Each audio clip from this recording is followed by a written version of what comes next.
You say Tesla is in a clear position of strength. China for you at the epicenter of that. Let's start there, Dan. Why? Well, I mean, it's about the demand. If you look at demand in China, you started off earlier this year, it was rocky. Now going 2022, it'll be about 50,000 per month run rate. I think that could be 40% of deliveries for Tesla going into next year. And that's a linchpin to the bull thesis, plus the supply piece is really key, because also the profitability for cars they sell in China are incrementally higher than those that they sell in the U.S. and Europe. And that is why, in our opinion, this is stock that continues to move higher in the China story. Can the U.S. players disrupt the game? I mean, that's the part of this story I'm excited about, Dan. The likes of GM, Ford, let's see what they can do in the next couple of years. GM is under your coverage now. Walk us through that, Dan, how GM becomes a disruptor after being disrupted over the last several years. Yeah, and it's a great point. Look, we don't view this as a zero-sum game. It's not Tesla and there's one winner. That was really the last few years. Now, you look at the stalwarts in Detroit, Ford, GM, I think there's a massive renaissance of growth. And I think these stocks, specifically GM, is going to get re-rated on the EV initiatives. And if you get conversion of 10, 15% of the base over the next 3 to 4 years, this is a $100 stock.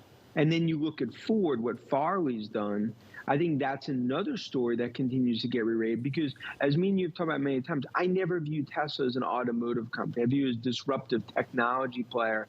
And I think you're going to start to see those multiples. And I think VW, you put them in that same bucket. How much does the supply chain snafu that we've seen over the last year push things back, Dan? Because I'm pumped to see Farley's F-150 Lightning. I can't wait to see Mary Barra's Hummer. But I feel like it's going to take a few years before these things are actually rolling on the streets, looking at how long it took them to get the Bronco out there. Yeah, look, I think it's a great point. I do think this is different in terms of what we've seen on EVs. We're starting to see, from an engineering perspective, battery perspective. I mean, these companies really dove into the deep end of the pool on EVs. So I think for GM, as opposed to the snafus over the last few years, I don't think we see that over the coming years. And it's, what everything Mary and the team are doing, that's why I think GM will be that re-rating on the 30 models coming out over the next 6-7 years. And you look at Ford. I mean, F-150, in terms of on the electric side, I mean, that's really going to revolutionize the category along with Rivian. And we kind of view that pickup truck market overall as a $1 trillion market over the next decade for EVs. I'm so excited for it, Dan. Is the market, though, big enough for all the players? I know it's not a zero-sum game, but there's so many names out there, Tesla and Rivian, just Rivian is one of the newcomers. Lucid is another one. You've got the kind of stranger Lordstown Motors. I don't think they've actually made anything. Nikola, apparently they're going to up production. You've got Bollinger playing in the pickup truck space, plus all the old school GM, Ford, Volkswagen. Is this market going to be big enough for all of them, and by 2030, for example? Well, like in any market, you're going to have winners and you're going to have losers that go by the wayside. That's why I think as an investor, you got to have a basket way to play it. Tesla continues to be our favorite, but you look at names like Rivian in terms of what they're doing on pickup and ultimately as sort of a vertical integration. And then you want to play Europe, you want to play China, you want to play Neo, Xpeng, and some of those. But, I think it's a fork in the road situation as we get in 2022. Because like you said, it's about execution. Any of these startups mis-execute or have any sort of headwinds, I mean, stocks could get the natural split down 50, 60%, many throw in the white towel. So I think you have to almost separate in terms of who's going to be the winners. And also there's going to be a lot of supply chain players, names like Li-Cycle, ChargePoint, and some others in terms of the infrastructure side. When we talk about EVs, Dan, Matt was bringing this up earlier. Is there a limit to demand growth, given that the infrastructure isn't necessarily as robust as can support, every single American having an electric vehicle?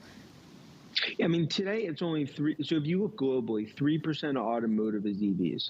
We think that goes to 10% by 2025.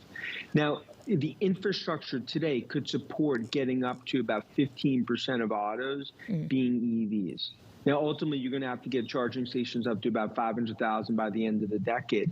But, I mean, if you look at the growth potential, that's why we view it. It's a $5 trillion green tidal wave in terms of the amount of spend over the next decade. I think you start to hit some issues in terms of, from an infrastructure perspective, if we don't see any movement, especially in the U.S., in terms of charging stations, the grid needs upgrades and some things like that. But that won't happen until 2025, 2026. Between now and then, we see a very, very clear path to massive growth.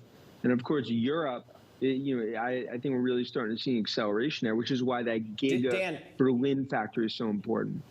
Yeah, does any other manufacturer do it as big as Tesla? I mean, their supercharger network is huge, but I haven't seen any of the competitors go out and do it on their own. They're all waiting for the government to come and step in. Well, that's why in the EV market, it's Tesla's world and everyone's paying rent as of now because of the supercharger network and because of that capacity. And when you look at Berlin, Austin, and China combined, along with Fremont, I mean, they'll have capacity about 2 million units. So just like you're talking about, Matt, with like some of these companies that have had stumbles, can they actually get the cars out? That's why Tesla continues to sort of own the market. But that's not necessarily going to be the case over the next, call it, 1 to 2 years. You will have other players, Ford, GM, Rivian, Lucid, and some others really start to, I think, be major beneficiaries. VW, obviously, we're very bullish on in terms of what they're doing in Europe.